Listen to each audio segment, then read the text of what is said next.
Sarah Chen patted her pockets for the third time that morning. Nothing. She checked her lab coat, her bag, even her shoes somehow. Still nothing. The small plastic keycard that opened every door in her life had vanished. She stood outside the xenobiology lab, staring at the locked door like it had personally betrayed her. Other researchers walked past, their keycards beeping cheerfully as doors slid open for them. Sarah sighed. This was the fourth keycard she had lost in 8 months. Station security was going to have words with her. Research Station Kepler 442 floated in orbit around a massive gas giant, home to scientists from 12 different species. Sarah was one of only 3 humans aboard. She studied alien plant life, spent too much time in the hydroponics bay, and had a reputation for being brilliant but scattered. Her supervisor once said she could remember the genetic sequence of 1,000 alien plants, but could not remember where she put her coffee mug. The door remained closed. Sarah pulled out her tablet to file a replacement request. The form loaded slowly. She scrolled through the requirements, her heart sinking. Security encryption protocols meant a new keycard would take 3 to 5 business days. 3 to 5 days of being locked out of her quarters, the labs, the storage areas, the cafeteria after hours. She might as well be a ghost on the station. A small sound made her look up.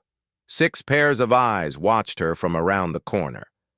They belonged to Vraxi cubs, the young ones of the bear-like species that made up a large portion of the station's population. Sarah had seen them before, always in groups, always quiet. Adult Vraxi kept their cubs separate from other species. It was their way. The cubs stared at her. She stared back. Then she smiled and waved. They disappeared behind the corner like startled rabbits. Sarah turned back to her tablet, mumbling to herself about backup plans. She could ask Dr. Morrison to badge her into places, but he was on the other side of the station most days. She could camp outside the lab until someone came by, but that seemed sad even for her. "Excuse me?" The voice was rough, like gravel in a bucket. Sarah turned. One of the cubs had returned. He was taller than the others, with darker fur and small tusks just beginning to show. He looked terrified. "Hi there," Sarah said gently. She crouched down to his level, though he was still quite large. Vraxi cubs were bigger than human adults. "You need door open?" the cub asked. His galactic common was careful, pronounced slowly. "I do," Sarah said. "I lost my keycard. I'm locked out of everything." She tried to sound cheerful about it, not wanting to worry the child. The cub looked back at his group, still hiding around the corner. They whispered to each other in their own language, quick and hushed. He turned back to Sarah. "I can open. My father is pack leader. I have access." "Really? That would be amazing." Sarah stood up. "But won't you get in trouble?" The cub pulled a keycard from a pouch at his belt. "Adults are in meditation of hierarchy. 3 days. We have freedom time." He swiped the card. The door beeped and slid open. The cub looked shocked that it had actually worked. "Thank you so much," Sarah said. She meant it deeply. "What's your name?" The cub blinked. "Thornak." "Thank you, Thornak. I'm Sarah, Dr. Chen, but everyone calls me Sarah." She held out her hand. Thornak stared at it. Right. Handshakes were not a Vraxi thing. Sarah lowered her hand. "You really saved me. I have experiments that need checking every few hours." Thornak's ears twitched. Among Vraxi, that meant pleasure or pride. "You study plants?" "I do. Alien plants. I try to figure out how they grow in different environments." Sarah stepped into the lab. "Do you like plants?" "I do not know," Thornak said honestly. "We are not asked what we like." That made Sarah pause. She knew Vraxi culture was different from human culture, but hearing it so plainly made her chest hurt a little. "Well, if you ever want to know." You're welcome to visit. Thornak's ears twitched again. Then he seemed to remember something and straightened up. I must go. He turned and ran back to his group. They all fled down the corridor, a tumbling mass of fur and whispered words. Sarah went about her work, checking on seedlings and recording growth data. She forgot about the interaction until evening. When she approached her quarters, dead tired and ready for sleep, she found all 6 cubs waiting outside her door. They stood in a neat line, smallest to largest. Thornak was at the front. He held a piece of paper. "Hello again," Sarah said, confused but pleased. "What's all this?" "We made schedule," Thornak announced. He held up the paper. It was covered in neat writing and colored markers. "You need doors opened. We will help, until your keycard comes." Sarah took the paper, studying it in wonder. The cubs had created a rotation system, 2 cubs per 8-hour shift covering the entire day. They had even marked down her usual routes through the station based on observations. The cafeteria, the lab, the hydroponics bay, her quarters.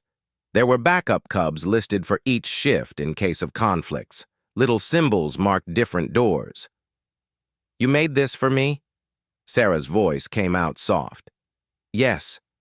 Thornak looked uncertain. "Is it acceptable?" "It's more than acceptable. It's wonderful." Sarah felt her eyes getting wet. She blinked quickly. "But this is a lot of work for you, are you sure?" A smaller cub stepped forward.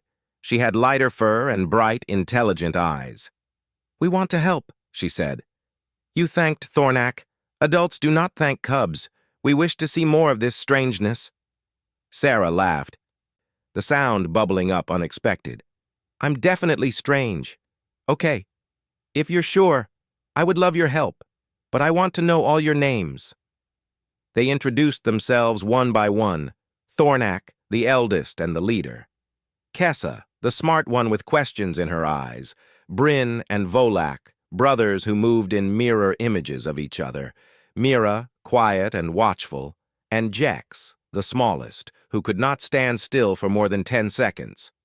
Sarah repeated each name carefully, committing them to memory. She asked each cub one question about themselves. Thornak liked studying star charts. Kessa wanted to understand how things grew. Bryn and Volak were good at mathematics. Mira liked to draw patterns. Jex liked everything and nothing, constantly changing. "You remembered all our names," Kessa said, surprised. "On first time." "Of course," Sarah said. "You're helping me. The least I can do is know who you are." The cubs exchanged looks. Something passed between them, some understanding Sarah could not read. Thornak cleared his throat. "First shift starts now. Bryn and Mira will stay. The rest of us must return for evening meal." "Thank you," Sarah said to each of them. "Truly." They left in a group, whispering excitedly. Bryn and Mira remained, standing at attention like small soldiers. Sarah swiped into her quarters, then turned back. "You don't have to stand there all night. Come in if you want. I have some Earth snacks. Do Vraxi eat beef jerky?" Bryn and Mira looked at each other. Then, slowly, they followed her inside. Sarah's lost keycard had led her to something unexpected. She did not know it yet. But this small moment would change everything. For her, for 6 cubs, for an entire culture that was about to learn what happened when humans simply treated others with kindness. The door slid shut behind them. On a station full of locked doors, Sarah had just found something that opened without any key at all. The schedule worked better than Sarah had imagined. Every morning, 2 cubs waited outside her quarters. Every door she needed to pass, one of them swiped their card. They followed her routes exactly as they had mapped them, learning her patterns and adjusting as needed. Sarah had never felt so attended to in her life. It was strange and wonderful, and a little embarrassing. But the cubs took their job seriously. They arrived early for their shifts. They carried the color-coded schedule everywhere. When Sarah mentioned she sometimes went to the observation deck at odd hours, the schedule was updated by the next day. By the third day, something else started happening. The cubs began asking questions. "Why do you hum when you work?" Kessa asked, watching Sarah examine a purple fern from Proxima Station. The cub was on morning shift with Thornak, and while Thornak stood guard at the door, Kessa had moved closer to the work table. Sarah looked up, surprised. "Do I hum? I don't even notice anymore." "You do. A melody, different each day." Kessa tilted her head. "Does it serve a function?" "It makes me happy," Sarah said. "When I'm happy, I work better." "Do Vraxi hum?" "No. We are quiet when we work. Noise indicates lack of focus." Kessa leaned closer to the fern. "What is this plant?" "It's a thornback fern from a high-gravity world. I'm trying to see if it can adapt to standard station gravity." Sarah pulled up her data on the tablet. "Want to see the growth charts?" Kessa's eyes went wide. "I may look?" "Of course." Sarah turned the tablet toward her. "I like showing my work. Sometimes explaining it to someone else helps me see problems I missed."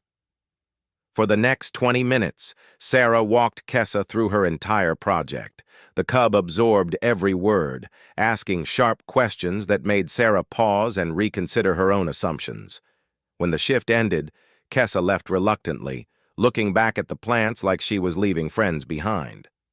That afternoon, Volak asked why Sarah organized her samples by color instead of by planet origin.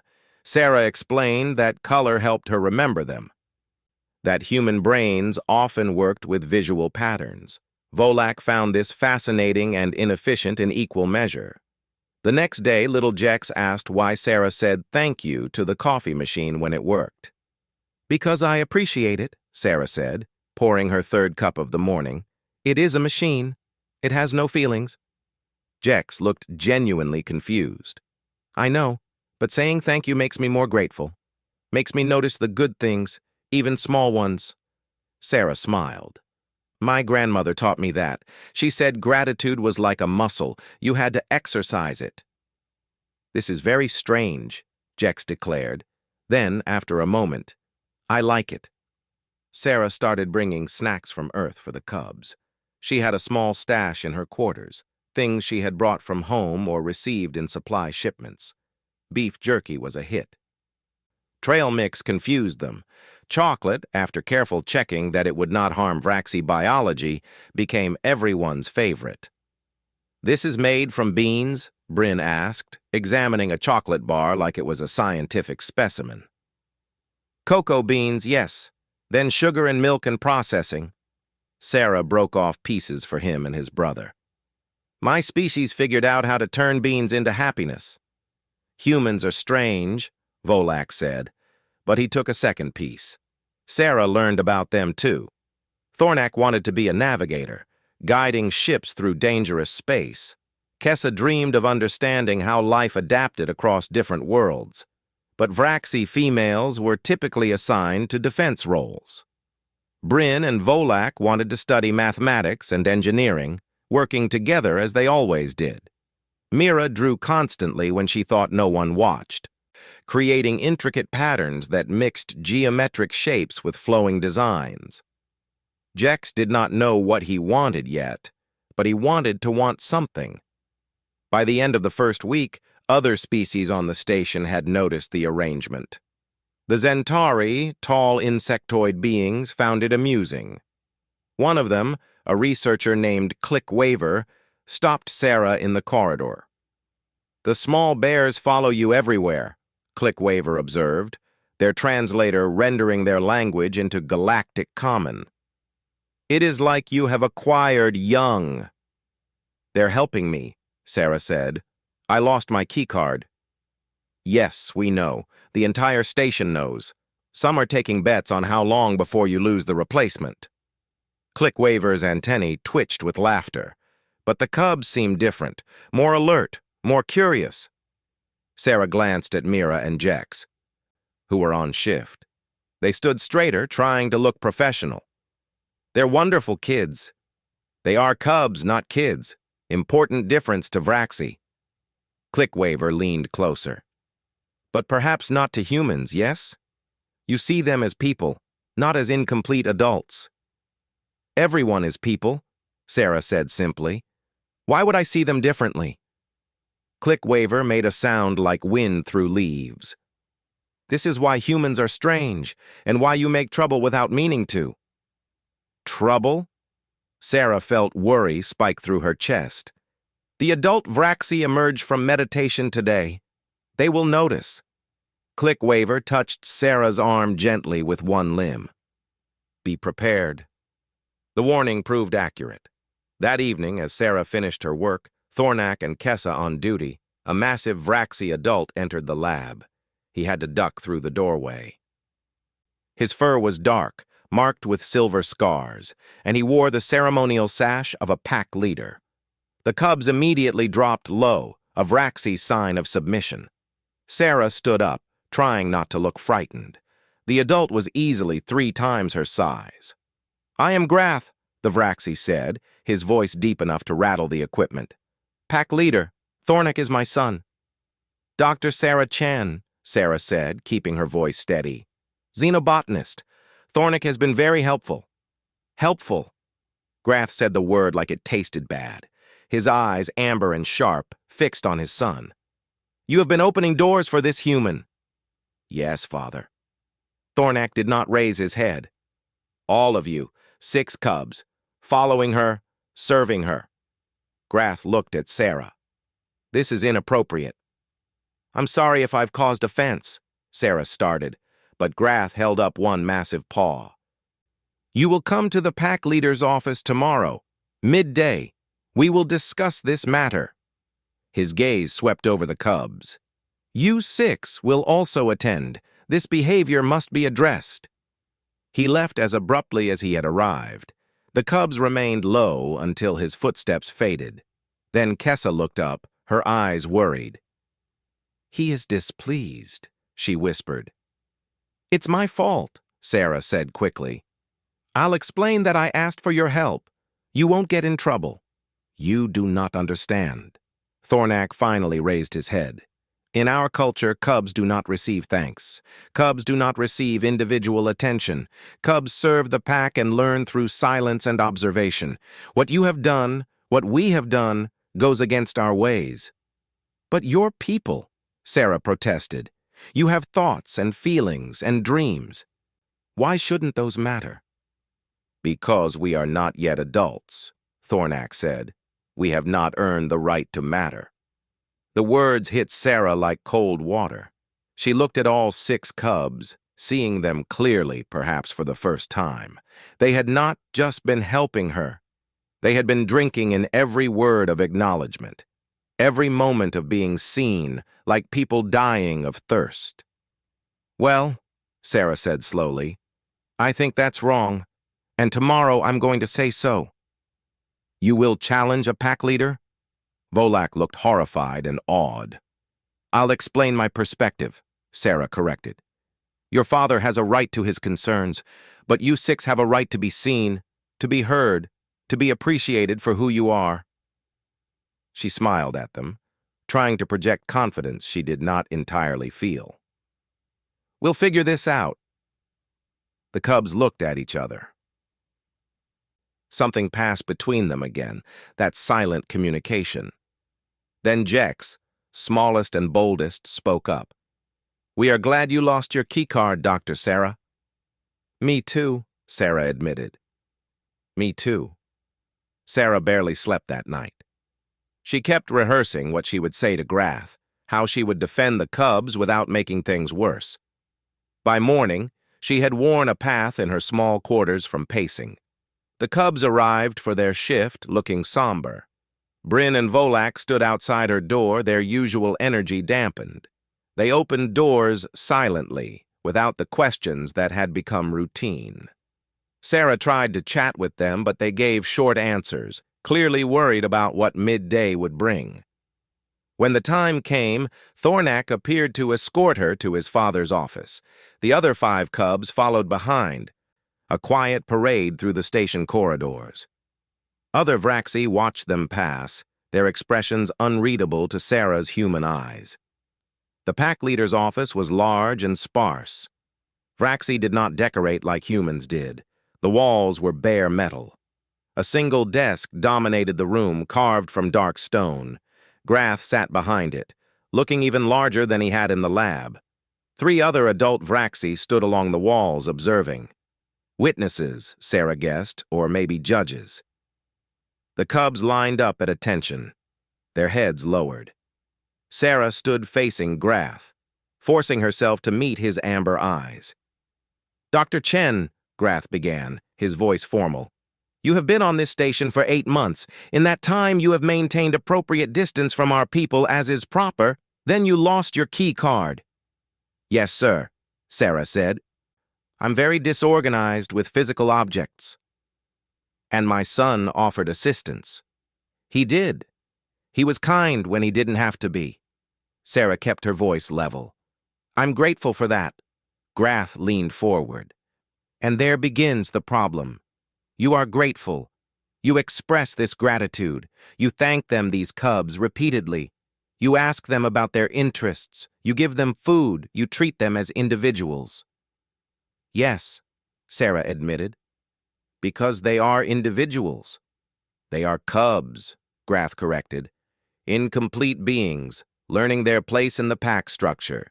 They are not ready for individualization. That comes with adulthood, with proven merit."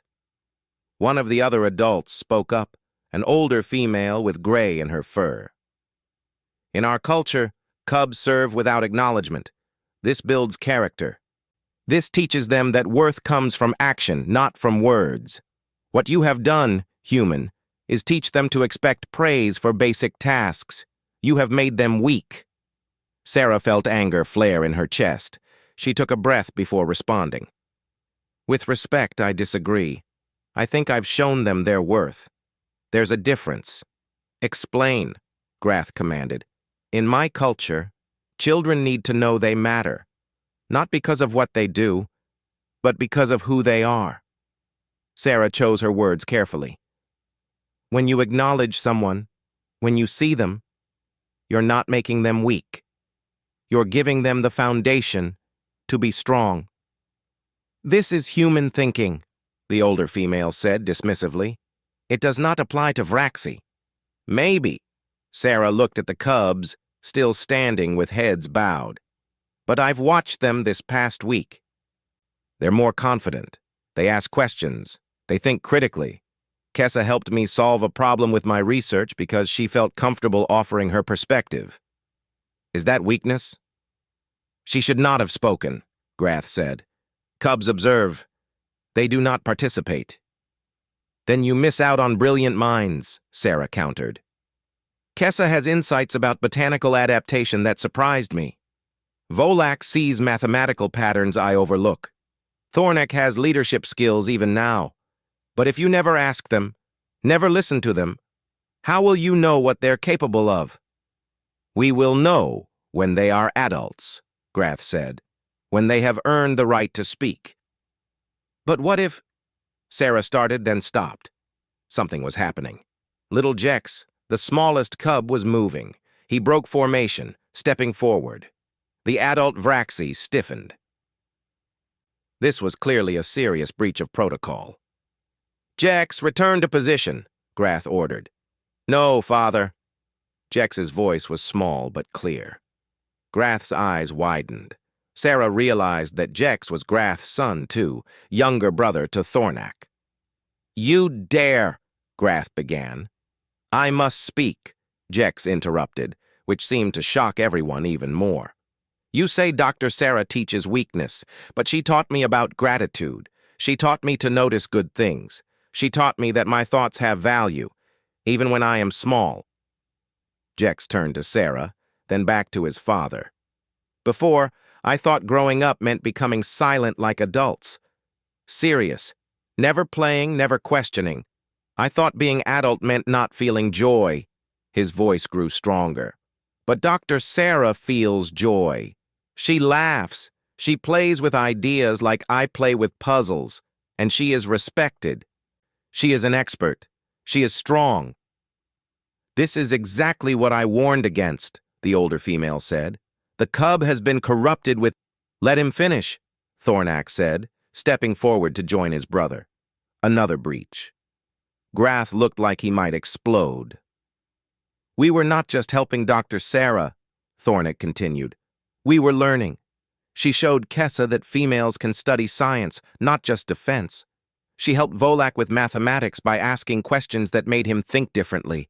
She noticed Mira's drawings and called them beautiful. No adult has ever commented on Mira's art. Because it is not time for such things, Grath said, but his voice had lost some of its certainty. Mira stepped forward now, joining her brothers. Then Kessa, then Bryn and Volak together. All 6 cubs standing in a line, not in submission, but in solidarity. We are better now, Kessa said quietly. We think more, we question more, we work together more effectively. Dr. Sarah did not make us weak. She made us more ourselves. Sarah's throat felt tight. She had not asked them to do this. They were risking everything, speaking against their elders, breaking every rule of their culture, for her, for themselves. Grath stood slowly. He was even more massive standing. He walked around the desk, approaching the cubs. They held their ground, though Sarah saw little Jex trembling. You have all violated protocols, Grath said. You have put individual desire above pack structure. You have embraced an alien's influence. The cubs said nothing. Sarah wanted to step in, to take the blame, but something told her to wait. Grath looked at each cub in turn. Then he did something Sarah did not expect. He sat down on the floor, bringing himself to their level. The other adult Vraxi gasped. Tell me, Grath said slowly, what exactly did you learn from this human? For the next hour, the cubs talked. Really talked. They explained the lessons Sarah had taught, sometimes without meaning to. How she admitted when she was wrong. How she asked for help without shame. How she treated every being on the station with equal respect, regardless of their status or species. How she found joy in her work and let that joy show. Grath listened. The other adults listened. And slowly, Sarah saw something change in the pack leader's expression. Not acceptance, not yet, but consideration. Finally, Grath stood. I require time to think on this matter. Dr. Chen, you will continue your work. Cubs, you will continue your normal education. He paused. However, I will be observing, closely. If I see harm coming from this arrangement, it ends immediately. Understood? Yes, sir, Sarah said, relief flooding through her. Yes, father, the cubs chorused. As they filed out of the office, Jex whispered to Sarah, Did we win? I don't know yet, Sarah whispered back. But you were all very brave. We learned that from you too, Jex said, and Sarah had to blink back tears. The observation period began immediately. Grath was everywhere. Sarah would look up from her work to find him standing in a doorway, watching. He attended the cubs' training sessions. He followed them on their shifts with Sarah. He said nothing, just observed with those amber eyes that missed nothing. The cubs were nervous at first, falling back into quiet submission when their father was near. But Sarah refused to change how she interacted with them. If anything, she was more herself than ever. Good morning, Thornak, Kessa, she said cheerfully when they arrived for morning shift. Grath stood 10 feet behind them, silent as a shadow. Ready for another day of adventure in plant science? Yes, Dr. Sarah, Thornak said carefully. Did you finish that star chart you were working on? Sarah asked, pulling on her lab coat. The one mapping the debris field near the 4th moon? Thornak brightened despite himself. Yes. I found a pattern in the orbital decay. I think I can predict where new debris will appear. That's brilliant. You should submit it to the Junior Research Journal. Sarah grinned. I bet you're the youngest navigator in training to map that field. Grath's ear twitched. Sarah pretended not to notice. Over the next days, other station personnel noticed changes too. The Cubs started participating in their junior education seminars. Thornak raised his hand to answer a question about stellar navigation.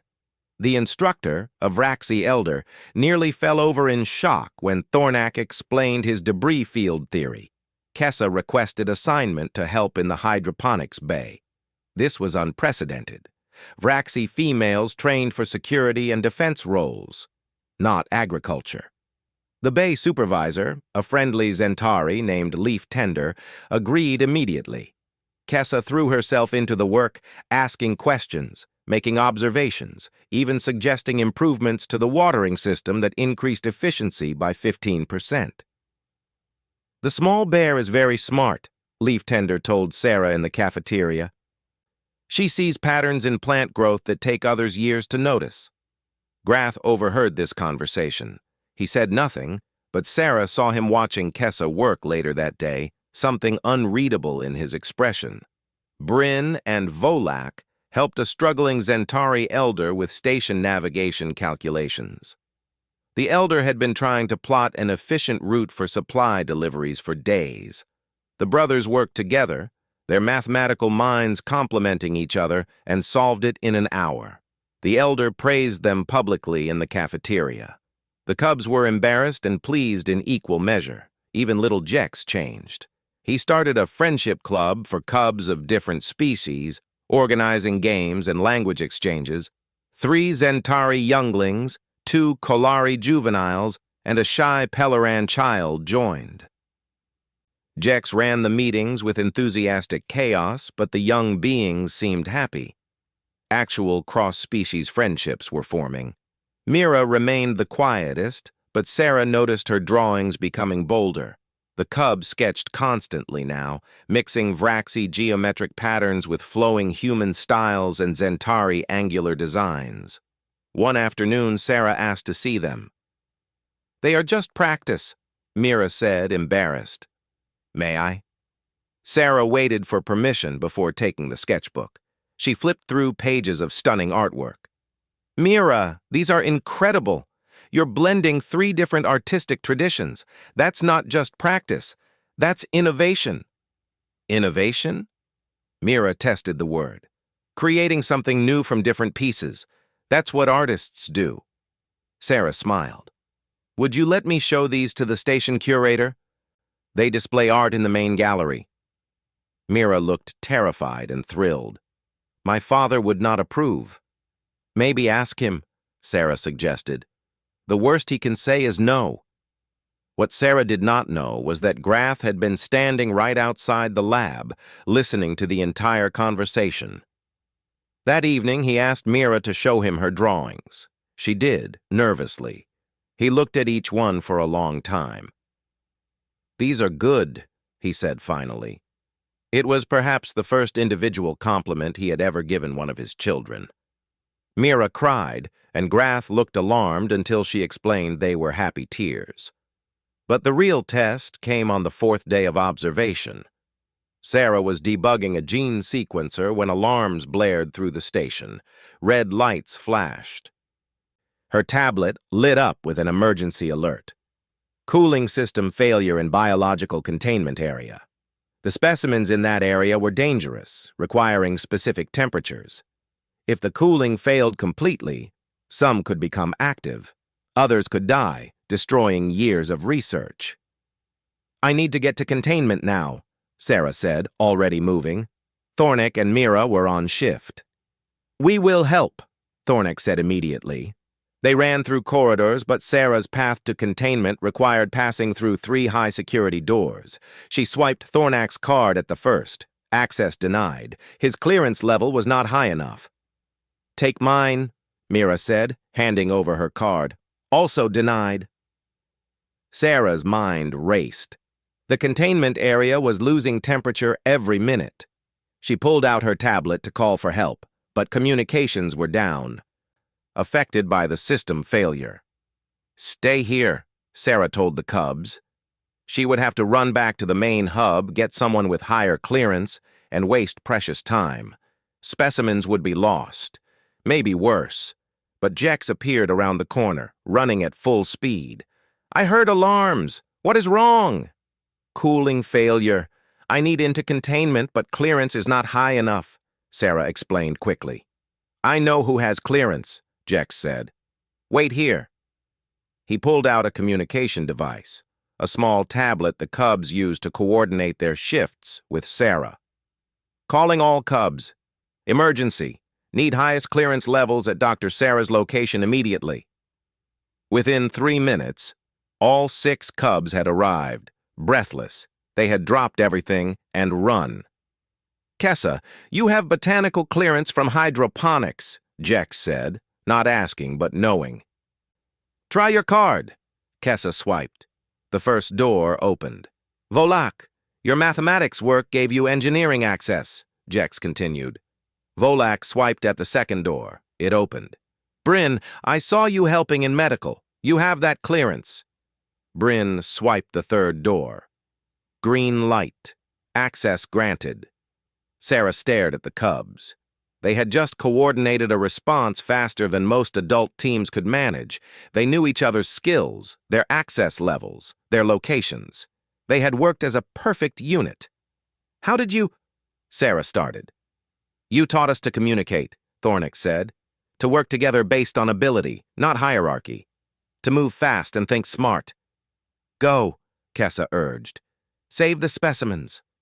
Sarah ran into containment and spent the next hour manually rerouting cooling systems, saving nearly all the specimens. When she emerged, exhausted and sweaty, the Cubs were still waiting. So was Grath. The pack leader looked at his Cubs, at Sarah, at the containment area where disaster had been averted.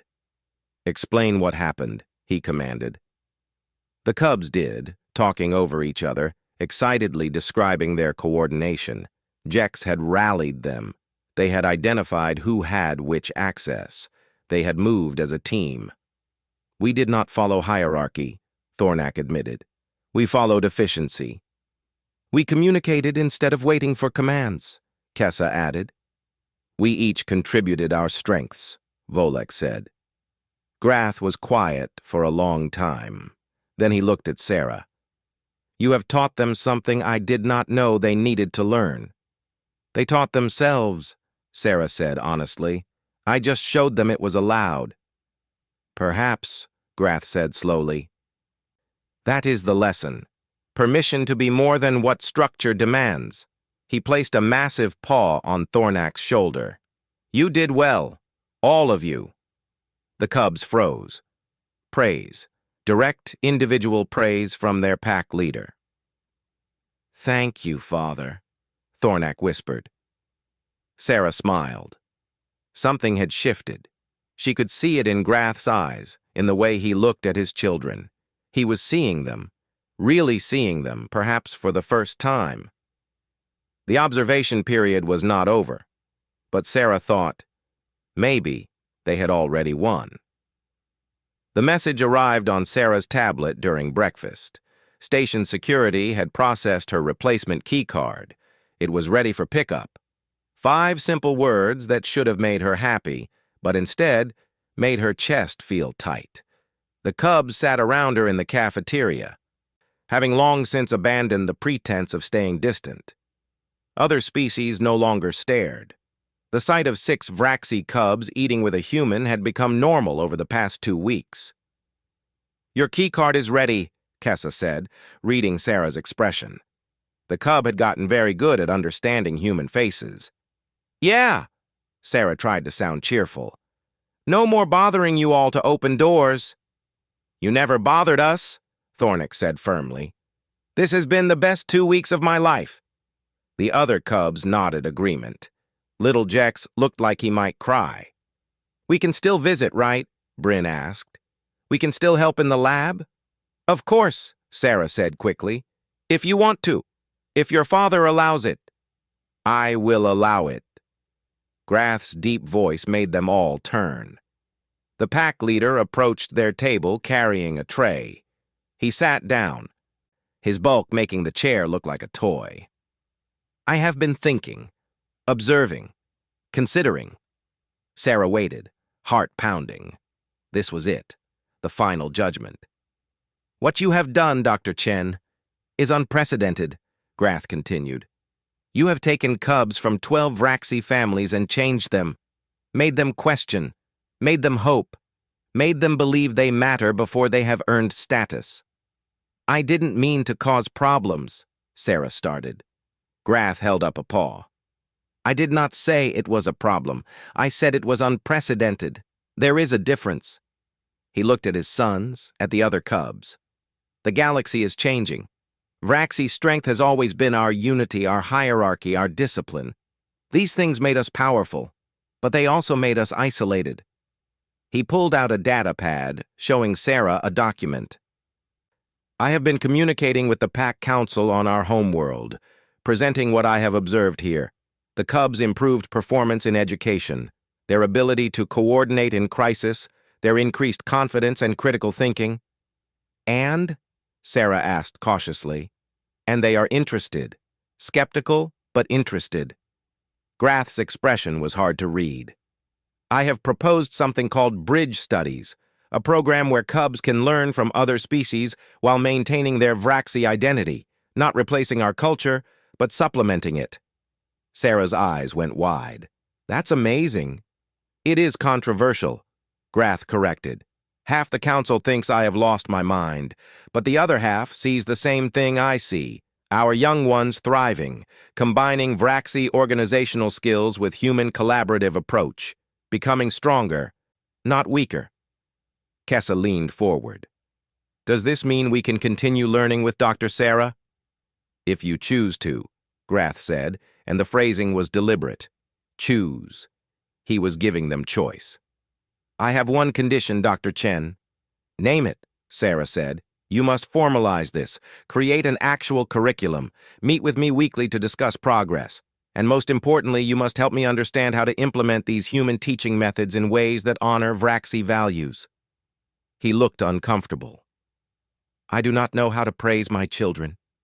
I was not raised that way, but I see now that silence is not always strength." "I can help with that," Sarah said softly, "if you're willing to learn." "I am pack leader. Leaders must adapt or fail." Grath stood. "Come to my office this afternoon, all of you. We will discuss the structure of this Bridge Studies program." He left, his tray untouched. The cubs sat in stunned silence. "Did that just happen?" Volak asked. "I think your father just revolutionized Vraxi education," Sarah said, feeling dazed. Jex whooped, a very un-Vraxi sound of joy. The other cubs joined in, their excitement overflowing. Other beings in the cafeteria stared, but the cubs did not care anymore. That afternoon, Sarah went to security and picked up her new keycard. The security officer, a gruff Pelleran, handed it over with a knowing look. "Try not to lose this one, Doc," he said, "though I suspect if you do, you'll have help." Sarah smiled, pocketing the keycard. She went to the lab to do some work before the meeting with Grath.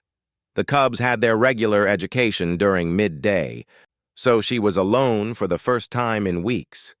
She tried using her new keycard at the lab door. It beeped green. The door slid open, just like before, just like it should be.